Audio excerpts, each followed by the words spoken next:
Hello everyone, welcome to the channel the UTC. The UTC ચેનલમાં હું મનીષ પરમાર આપ સૌનું હાર્દિક સ્વાગત કરું છું. Additional assistant engineer electrical class 3 દિવ્યાંગ વિદ્યાર્થીઓ માટે એક્ઝામ થઈ ગઈ હતી. એક્ઝામ જે જાહેરાત ક્રમાંક છે GSSB 2024-25-258 કે જેની એક્ઝામ ડેટ કઈ હતી 25 જુલાઈ 2025.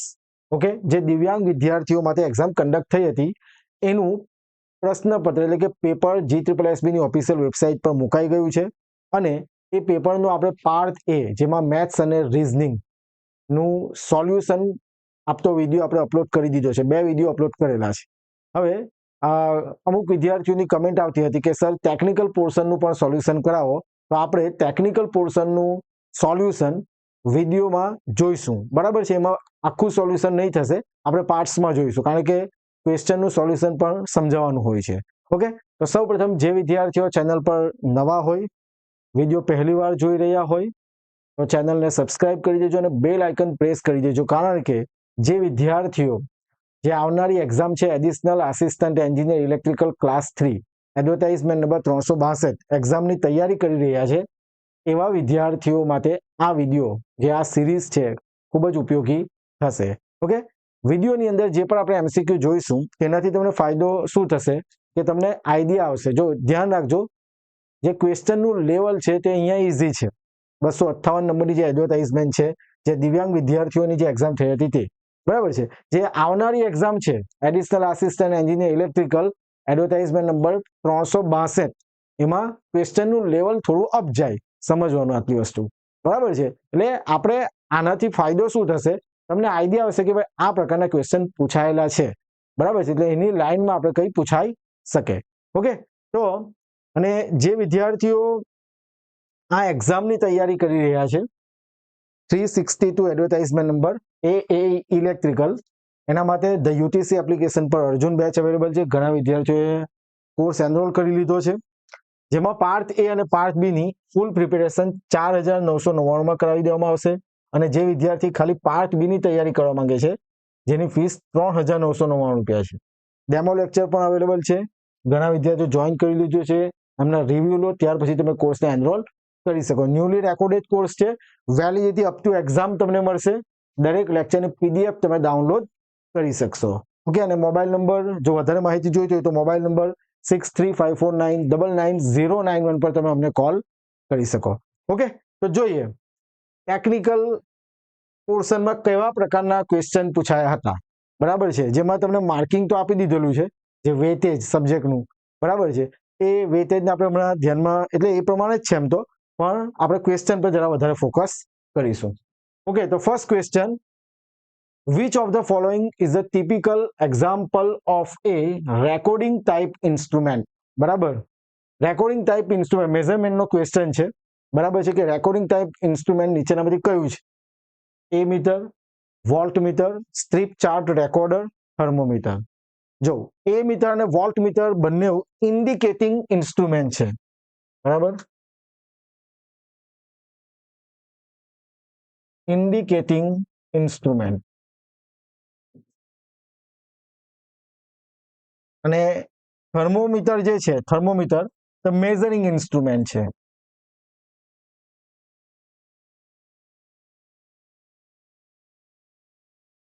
ઓકે, હવે જે સ્ટ્રીપ ચાર્ટ રેકોર્ડર છે, સ્ટ્રીપ ચાર્ટ રેકોર્ડર એ કયા પ્રકારનું ટાઈપ છે?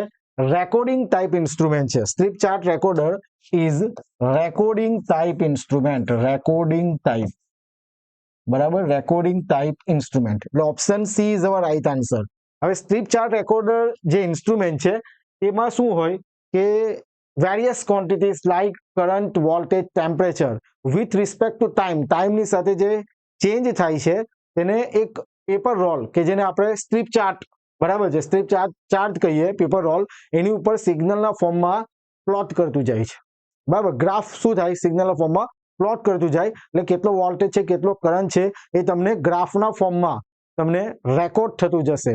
એ શું છે? Strip chart recorder recording type instrument છે.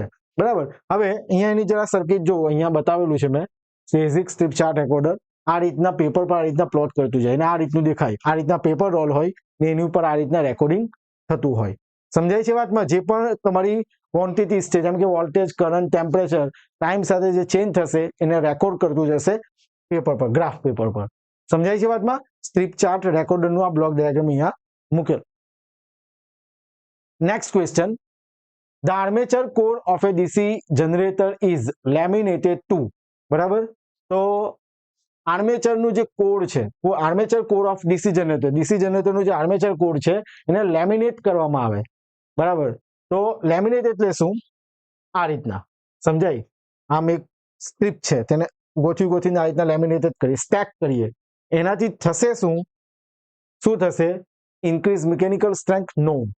Reduce eddy current loss, increase current, improve conductivity. બરાબર? તો આનાથી જે આન્સર આવશે શું આવશે? Reduce eddy current losses. ઘણી બધી એક્ઝામમાં ક્વેશ્ચન પૂછાયો છે, આ યાદ રાખજો, આ ઇમ્પોર્ટન્ટ છે. જે લેમિનેટ સ્ટેક કરવામાં આવે શાના માટે? તો એડી કરંટ લોસીસ, એટલે એડી કરંટ લોસ જે થાય છે તેને ઘટાડવા માટે. ઓકે, કહેવાનું રહી ગયું હોય તો ચેનલ સબસ્ક્રાઇબ કરી દેજો જે એક્ઝામની તૈયારી કરતા છે, કે જેથી વિડીયોની અપડેટ તમને મળી રહે. અને જો વિડીયો ઉપયોગી લાગે તમારી એક્ઝામમાં, તમને તૈયારીમાં જો મદદરૂપ થતો હોય તો વિડીયોને લાઈક પણ જરૂરથી કરજો. ઓકે, નેક્સ્ટ ક્વેશ્ચન જોઈએ. What material is used for the brushes in DC generator? Copper, silver, carbon, iron. એટલે કે જે ડીસી જનરેટરમાં જે બ્રશ યુઝ થાય છે એમાં કયું મટીરિયલ નું બ્રશ બનેલું હોય, એમ કયું મટીરિયલ યુઝ કરવામાં આવે છે. ઓકે, આપણે જે આપણી એમસીક્યુ સિરીઝ ચાલી રહી છે, જો તમને નથી ખ્યાલ તો અવશ્ય જોઈ લો. 7 વિડીયો અપલોડ થઈ ગયા છે કે જેમાં આપણે સિલેબસ વાઇઝ આપણે એમસીક્યુ કરાવી રહ્યા છે, જેમાં પીવાયક્યુ પણ કવર થાય છે, ઇમ્પોર્ટન્ટ એમસીક્યુ પણ કવર થાય છે, અને જે એક્ઝામમાં આવી શકે એ પ્રકારના ક્વેશ્ચન આપણે કવર કરી રહ્યા છે. એટલે એ પ્લેલિસ્ટ ખાસ જો તમે આ એક્ઝામની તૈયારી કરતા છે તો એની અંદર મેં બ્રશ વિશે ડિસ્કસ કરી છે કે જે બ્રશ છે એ શાનું બનેલું હોય છે? કાર્બન અથવા તો ગ્રેફાઇટનું. અહીંયા આપેલું છે આપણે ઓપ્શન સી, શું? Carbon. Option C, carbon is our right answer. સમજાય છે વાતમાં? ચાલો, જો અહીંયા બતાવેલું છે આ કાર્બન. બરાબર? બ્રશિસ જે કરંટને કલેક્ટ કરવાનું કામ કરે છે.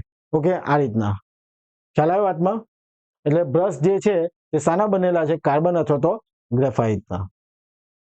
ચાલો, in Fleming right hand rule which finger represent the direction of magnetic field?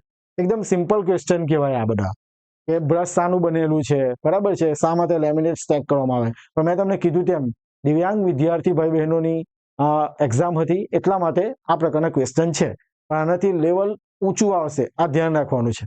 પણ આ તમને જસ્ટ આઈડિયા આવે કે આ પ્રકારના ક્વેશ્ચન પૂછાય છે એટલા માટે. તો ફ્લેમિંગનો જે જમણા હાથના નિયમ છે, બરાબર, કે જેમાં which finger represent the direction of magnetic field, કઈ આંગળી ચુંબકીય ક્ષેત્રની દિશા રિપ્રેઝન્ટ કરે છે? થંબ, અંગૂઠો, ઇન્ડેક્સ ફિંગર એટલે આ આંગળી તર્જની કહેવાશે ગુજરાતીમાં, મિડલ ફિંગર મધ્યમાં, અને રિંગ ફિંગર એટલે આ આપણી આંગળી. બરાબર છે, જેને અનામિકા કેવું કંઈક કહેવાય છે. રાઈટ. હવે જરા જોજો, હવે આ ખાસ ક્વેશ્ચન સમજો. હું તમને શોર્ટ ટ્રીક આપું, જેમ કે ચલો આમાં નહીં, મેગ્નેટિક ફિલ્ડ જો રાઈટ હેન્ડ રૂલ એટલે આમ, બરાબર છે, કમ્પ્લીટ સમજો વાતમાં. જેમાં શું છે, શેમાં વાત થાય છે આપણી? In Fleming right hand rule which finger represent the direction of magnetic field. Okay, આ જે ફિંગર છે, આ ફિંગર છે તે શું બતાવશે? જેને આપણે તર્જની કહીશું, ઇન્ડેક્સ ફિંગર. તે શાની દિશા બતાવશે? ચુંબકીય ક્ષેત્રની. જો અહીંયા મેં ઇમેજ સાથે મૂકેલું છે, જો આ રીતના, એટલે તમને વધારે આઈડિયા આવે. ટોર્ક, બરાબર, કંડક્ટર જે ફોર્સ લાગે છે તે, ઇન્ડ્યુસ કરંટ અને ડાયરેક્શન ઓફ ફિલ્ડ જે ચુંબકીય ક્ષેત્રની દિશા છે તે. એટલે આ તર્જની, એને આપણે ઇંગ્લિશમાં શું કહે છે? Index finger. અહીંયા નામ પણ આપેલા છે, જો ઇન્ડેક્સ ફિંગર, મધ્યમાં ઇન્ડેક્સ ફિંગર એટલે એને તર્જની, મધ્યમાં મિડલ ફિંગર, અને રિંગ ફિંગર જેને અનામિકા, અને આ તો થંબ. સમજાય છે વાતમાં? હવે એક યાદ રાખવાની ટ્રીક હું તમને આપું છું. અહીંયા તો ઓપ્શન આવશે આપણો આન્સર બી, જેને ગુજરાતીમાં પણ લખી દઉં છું, તર્જની. બરાબર? પણ એક વસ્તુ યાદ રાખવાનું છે જે પૂછાતું હોય છે, જો લેફ્ટ હેન્ડ રૂલ અને રાઈટ હેન્ડ રૂલ. બરાબર છે?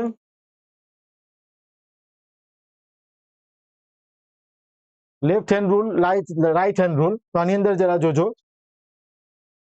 મોટરમાં કયો નિયમ વપરાય? જેમ કે ડાબા હાથનો નિયમ, જમણા હાથનો નિયમ. ઓકે, તો અહીંયા જરા જોજો, સ્પેલિંગ પર ધ્યાન આપો. મોટર અને જનરેટર સમજો એટલે તમને યાદ રહે, ટ્રીક છે ખાલી. એમ જ યાદ રહી જાય તો વેલ એન્ડ ગુડ.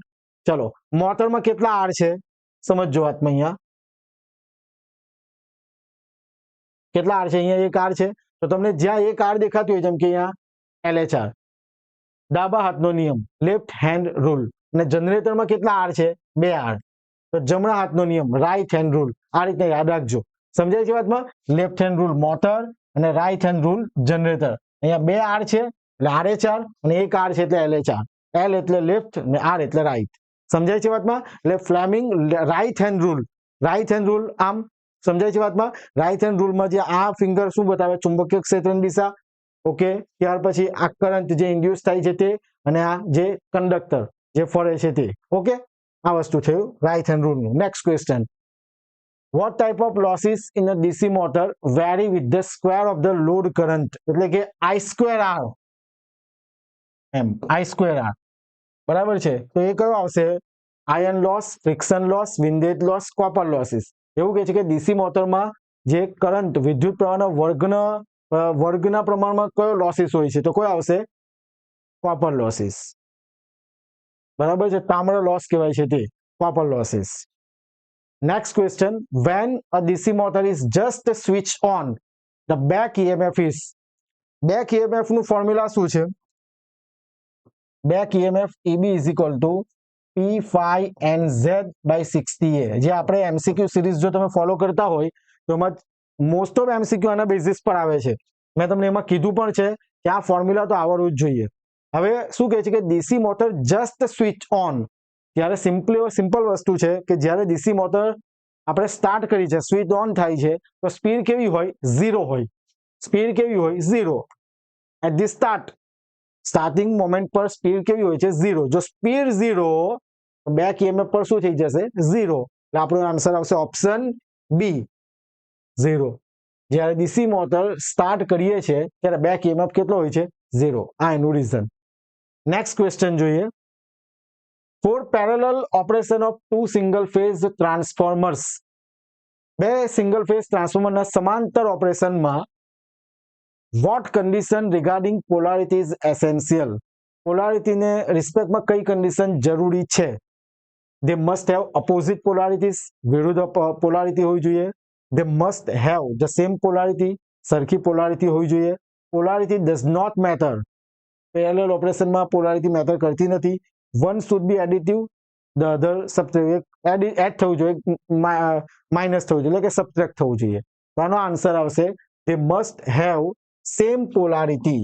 બરાબર, પોલારિટી કેવી હોવી જોઈએ? સેમ. જો સેમ પોલારિટી નહીં હશે, અપોઝિટ પોલારિટી હશે, તો જે ડાયરેક્શન ઓફ ઇન્ડ્યુસ EMF થાય છે એ સેકન્ડરી વાઇન્ડિંગમાં એ કેવું? અપોઝિટ હોય, અને સર્ક્યુલેટિંગ કરંટ ફ્લો થશે, શોર્ટ સર્કિટ થશે અને ડેમેજ કરશે. એટલે પોલારિટી કેવી હોવી જોઈએ? Same. they must have the same polarity. બરાબર, સેમ પોલારિટી હોય, સેમ રેટિંગ હોય, તો લોડ જે શેર કરે છે ટ્રાન્સફોર્મર તે પણ કેવો કરશે? સેમ કરશે. રાઈટ? એટલે આનો આન્સર આવશે option B. Fleming right hand rule is used in DC generator. જો રાઈટ હેન્ડ રૂલ 2 આર જનરેટરમાં, 2 આર જસ્ટ યાદ રાખવાની trick. LHR motor, RH generator. જો મિસ્ટેક અમુક વખત આપણે એક્ઝામ આપતા હોઈએ ને ઉતાવળમાં એકદમ સિલી મિસ્ટેક કરી દઈએ, તો આવી વસ્તુ જો તમે યાદ રાખેલું હોય ને, પ્રેક્ટિસ કરેલું હોય, તો કોઈ મિસ્ટેક થશે નહીં.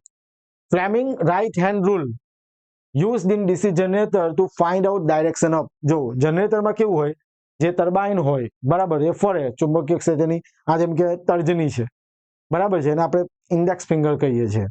રાઈટ? હવે એ ચુંબકીય ક્ષેત્રમાં બે ચુંબકીય ક્ષેત્ર આમ, જેમ કે N2S, આ આપણું જ્યારે કે ચુંબકીય ક્ષેત્ર છે, આ કંડક્ટર છે. રાઈટ? હવે એ ફરે તો શું થાય? જેવું એ ફરશે તો કરંટ ફ્લો થશે, કરંટ ઇન્ડ્યુસ થશે. એટલે જે જમણા હાથનો નિયમ છે ડીસી જનરેટરમાં, તે શું, કોની દિશા નક્કી કરવા માટે યુઝ થાય છે? તો direction of induced current, option D. જે કરંટ જે ઇન્ડ્યુસ થાય છે તેની દિશા નક્કી કરવા માટે યુઝ થાય છે ફ્લેમિંગનો જમણા હાથનો નિયમ. બરાબર છે? Next question, which rule helps to determine direction of force in DC motor? જે ડીસી મોટરમાં જે ફરશે એમાં કયો રૂલ યુઝ થાય? તો મેં તમને હમણાં શોર્ટ ટ્રીક યાદ અપાવેલી છે, LHR એટલે મોટર. સિમ્પલ તમારે જોવાનું રહે, LHR left hand rule, Fleming left hand rule, Fleming નો ડાબા હાથનો નિયમ. બરાબર, જો તમે સિમ્પલ એક જ કન્સેપ્ટ પર 3-4 ક્વેશ્ચન પૂછાઈ ગયા છે ને મેં સિક્વન્સમાં જ ક્વેશ્ચન લીધેલા છે. સમજાય છે વાતમાં? એટલે તમે આ પ્રમાણે થોડું લિંક કરતા રહેજો. જો આ રીતના મોટરમાં ડાબા હાથનો નિયમ, આમ ચુંબકીય ક્ષેત્રની દિશા, મોટર છે એટલે ફરશે, કરંટની ડાયરેક્શન અને આ ટોર્ક લાગે છે એટલે ફોર્સ લાગે છે તે. ફ્લેમિંગનો ડાબા હાથનો નિયમ. LHR મોટરમાં, બરાબર છે, જે મેં તમને ટ્રીક યાદ અપાવેલી છે તે મોટર માટે. Swinburne's test is suitable for which of the following motor? Swinburne test જે છે તે નીચેમાંથી કઈ મોટર માટે સુટેબલ છે? 4 ઓપ્શન છે. ડીસી સિરીઝ માટે, ઇન્ડક્શન મોટર માટે, DC shunt motor at variable load, DC shunt motor at no load. જો ડીસી સિરીઝ મોટર તો નહીં જશે, કારણ કે કેવું છે કે જો એને હાઈ સ્પીડ પકડે. ચાલો એ કન્સેપ્ટ નથી જરૂર હમણાં, સમજો ખાલી. આનો આન્સર આવશે DC shunt motor operating at no load. Okay, આનો આન્સર આવશે option D, DC shunt motor operating at no load. Swinburne test is suitable for which of the following motor? તો ડીસી શન્ટ મોટર માટે કે જ્યારે નો load પર operate કરી રહી હોય. બરાબર, ટેસ્ટ છે એમ તો બધી ડિટેલમાં જોવી જોઈએ, પણ મેં તમને કીધું તે પ્રમાણે જે આપણો ક્વેશ્ચન છે તેને આપણે નજીક સમજવાનો પ્રયત્ન કરીશું. Which type of support structure provides the highest strength and durability for electrical transmission lines? Wooden pole લાકડાના થાંભલા, RCC પોલ સિમેન્ટના થાંભલા, બાંબુ પોલ, સ્ટીલ ટાવર. જેમ કે આપણે પાવર સિસ્ટમની વાત કરીશું, ટ્રાન્સમિશન લાઈન, સિલેબસમાં ટ્રાન્સમિશન ડિસ્ટ્રીબ્યુશન આપેલું છે. તો પાવર સિસ્ટમમાં શું આવશે? પહેલા જનરેશન, પછી શું આવે? ટ્રાન્સમિશન, ને પછી શું આવે? ડિસ્ટ્રીબ્યુશન. બરાબર છે. હવે ટ્રાન્સમિશન કહેવાનું છે જે પાવર જે જનરેટ થઈને આવે છે, જે પાવર જનરેટ થઈ છે એને આપણે સ્ટેપ અપ કરીએ, સ્ટેપ ડાઉન કરીએ અને ખૂબ જ લાંબા અંતરથી આપણે પાવરને ટ્રાન્સમિટ કરીએ છીએ. તો જેની મિકેનિકલ સ્ટ્રેન્થ વધારે હોવી જોઈએ, બરાબર છે, તો એ કયા છે? આપણા સ્ટીલ ટાવર. અને તમે જોયા જ હશે આ રીતના, બરાબર, જે હાઈ વોલ્ટેજ ટ્રાન્સમિશન લાઈન જતી હોય તો ત્યાં તમે લાકડાનો પોલ કે સિમેન્ટ પોલ મૂકી દેશો તો એ વધારે તકશે નહીં. એટલે સ્ટીલ ટાવર છે તેની મિકેનિકલ સ્ટ્રેન્થ પર કેવી હોય છે? વધારે હોય છે. ચલો, grading of insulator units ઇન્વોલ્વ્સ placing insulator. જો આમાં છે ને આ ગ્રેડિંગ ઓફ ઇન્સ્યુલેટર યુનિટ્સ ઇન્વોલ્વ્સ, તમારે આને સમજવું હોય ને તો આપણે આપણી એપ્લિકેશનમાં જે અર્જુન બેચ છે ને, અર્જુન બેચ, એમાં ડેમો લેક્ચર છે, ડેમો લેક્ચર ઇન્સ્યુલેટર વિશે. તમે એ લેક્ચર જોશો ને પછી ઇન્સ્યુલેટર વિશે કોઈ પણ ક્વેરી રહેશે નહીં. એની અંદર તમને આ છે ને ગ્રેડિંગ પર સમજાઈ જશે. લાંબી થિયરી હોય, તમને અહીંયા ડાયરેક્ટ સમજાવવા જાઓ તો પછી વિડીયોની લેન્થ જ વધી જાય. સમજાય? એટલે તમારે જો ઇન્સ્યુલેટરનો ટોપિક સમજવો હોય તો ડેમો લેક્ચર છે મૂકેલો એપ્લિકેશનમાં, અર્જુન બેચમાં, ફ્રી જ છે બધા માટે. એ જોઈ લો એકવાર ઓપન કરીને. એક લેક્ચર ફ્રી છે, એટલે 3-4 લેક્ચર ડેમો લેક્ચર મૂકેલા છે, એમાંથી ઇન્સ્યુલેટર વાળો એક ડેમો લેક્ચર છે, જોઈ લો. એટલે તમને એમાંથી કોઈ ક્વેશ્ચન આવે, જો આમાં પૂછાયેલો છે તો એ તમને આઈડિયા આવે, કારણ કે એને થોડું ડિટેલમાં સમજવું પડે એવું છે. કેમ આવો એનો શેપ હોવો જોઈએ, આવો શેપ કેમ રાખવામાં આવ્યો, સ્ટ્રિંગ એફિશિયન્સી શું છે, એ બધી વસ્તુ એની અંદર સમજાવેલી છે. કઈ આમાં જોઈએ, ગ્રેડિંગ ઓફ ઇન્સ્યુલેટર યુનિટ ઇન્વોલ્વ્સ. જો ગ્રેડિંગ શા માટે? તો સ્ટ્રિંગ ઇન્સ્યુલેટરની વાત કરીએ તો આ રીતના ડિસ્ક હોય, આમ આ રીતના ડિસ્ક હોય ટાવર પાસે, બરાબર છે. હા, જેમ કે ટાવર છે, ચાલો અહીંયા સમજાવી દઉં.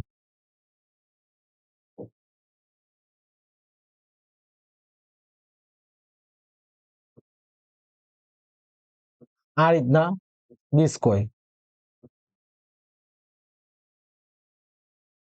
ઓકે, ના આ રીતના કંડક્ટર જતો હોય આમ, બરાબર છે.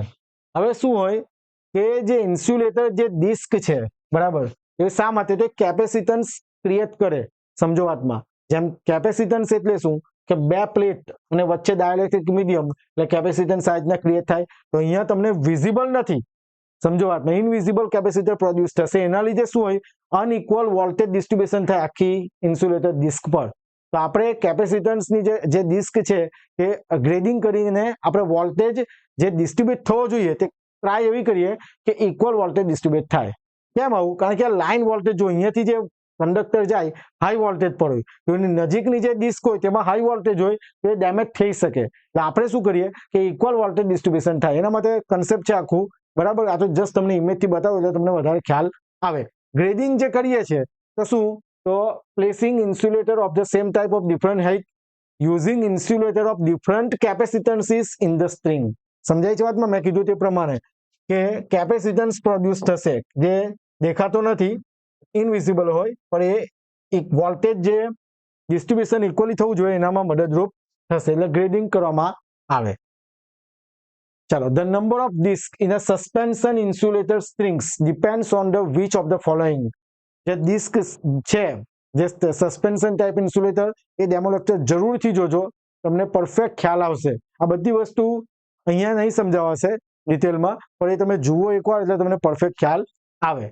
રાઈટ, તો આમાં ડિસ્ક છે તે શેના પર ડિપેન્ડ કરે છે એવું કહે છે. The number of disc in a suspension insulator string depends on which of the following, તો લાઇન વોલ્ટેજ.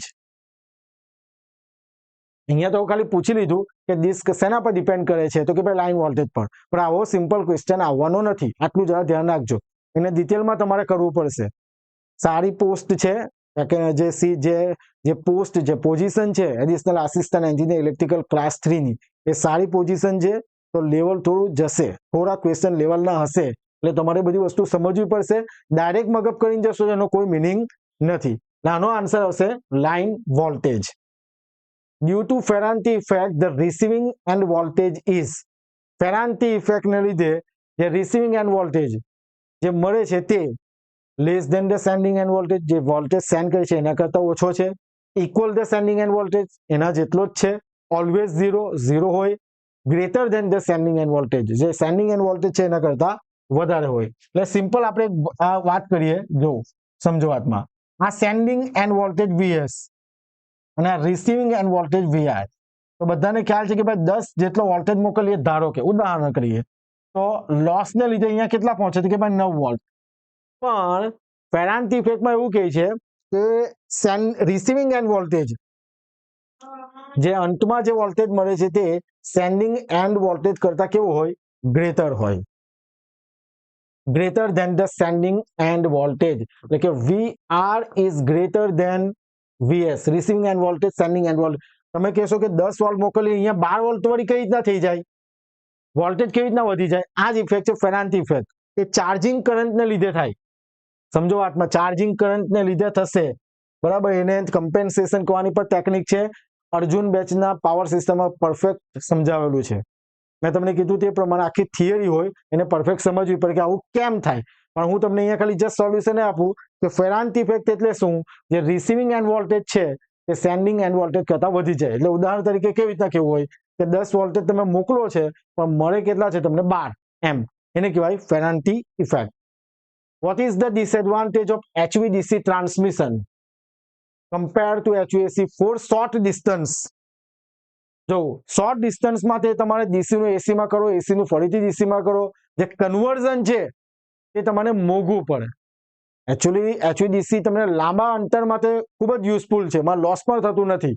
પણ લાંબુ અંતર હોય તો તમે એટલો ખર્ચો ઉઠાવવા તૈયાર થાઓ. પણ નજીકના ડિસ્ટન્સમાં તમે HVDC તમને ખૂબ જ કોસ્ટલી થાય. એટલે કે higher cost of converter station, જે કન્વર્ઝન કરવાનું હોય એ તમને ખૂબ જ મોંઘું પડે.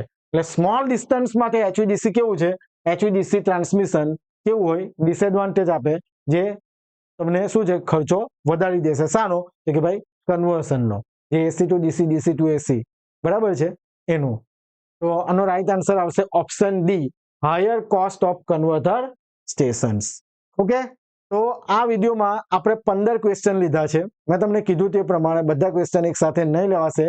ઓકે, બધા ક્વેશ્ચનના આપણે કન્સેપ્ટ સમજતા જઈએ ધીરે ધીરે. એટલે આનાથી તમને ફાયદો એ થશે કે કયા પ્રકારના ક્વેશ્ચન આપણે વાંચવા જોઈએ કે જેથી આપણને એક્ઝામમાં મદદરૂપ થાય. જેમ કે તમે ટોપિક વાંચો છો DC જનરેટર, તો હમણાં સુધી આપણે એનું રાઈટ હેન્ડ રૂલ કે LHR ને એવું બધું જોયું, પણ તમે એમાં કયા લેવલ સુધી જવાનું એ તમારે નક્કી કરવાનું છે જો તમે જાતે તૈયારી કરતા છો તો. અને જો કોઈ વિદ્યાર્થી અર્જુન બેચ એનરોલ કરેલો છે અથવા એનરોલ કરવા માંગે છે તો એવા વિદ્યાર્થીઓને ખૂબ જ મદદરૂપ મળી રહેશે. એનામાં તમારે એપ્લિકેશન ડાઉનલોડ કરવું પડશે કે જેની લિંક ડિસ્ક્રિપ્શનમાં છે. જેમાં તમને સંપૂર્ણ તૈયારી કરાવી દેવામાં આવશે અને આની અંદર જ તમને ટેસ્ટ સિરીઝ પણ આપી દેવામાં આવશે જ્યારે એક્ઝામ નજીક હશે ત્યારે. બરાબર, આ બધી જ વસ્તુ અર્જુન બેચમાં ઇન્ક્લુડેડ છે જે તમારી તૈયારીમાં ખૂબ જ મદદરૂપ થશે. ઓકે, તો મળીએ. આ જો MCQ સિરીઝ પણ ચાલી રહી છે અને પેપર સોલ્યુશન પણ ચાલી રહ્યું છે, એટલે ચેનલ સાથે ખાસ જોડાયેલા રહેજો. ચેનલને સબસ્ક્રાઇબ કરજો અને બેલ આઇકન પ્રેસ કરજો કે જેથી કોઈ પણ નવો વિડીયો અપલોડ થાય તો તમને એની માહિતી મળી રહે. તો મળીએ નેક્સ્ટ પેપર સોલ્યુશન વિડીયોમાં. ત્યાં સુધી બધા વાંચતા રહેજો અને રિવિઝન કરતા રહેજો. Thank you very much. જય હિન્દ, જય ભારત.